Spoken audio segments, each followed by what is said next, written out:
এই ছোট্ট 25 পয়সার কয়েনটি দেখছেন, এটা শুধু ধাতু নয়, এটি এক অদম্য শক্তির প্রতীক। ভারত সরকার কপার নিকেলের এই 25 পয়সার স্মারক মুদ্রাটি 1985 সালে প্রকাশ করে। এই মুদ্রাটি 25 পয়সা হলেও এটি মূলত একটি সংগ্রহযোগ্য মুদ্রা। এই মুদ্রাটি কেন রেয়ার দেখে নেওয়া যাক। সামনের দিকে অশোক স্তম্ভ এবং নিচে 25, দুদিকে হিন্দি ও ইংরাজিতে ভারত ও ইন্ডিয়া এবং পয়সা ও পয়সে।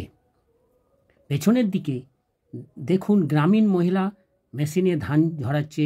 এই থিমটি গ্রামীণ মহিলাদের অর্থনীতিতে মহিলাদের অবদানকে স্বীকৃতি দেওয়া হয়েছে। এই কয়েনটি সম্বন্ধে জানতে এবং বর্তমান দাম জানতে ভিডিওটি নিচে ক্লিক করে বিস্তারিত জানুন। নমস্কার।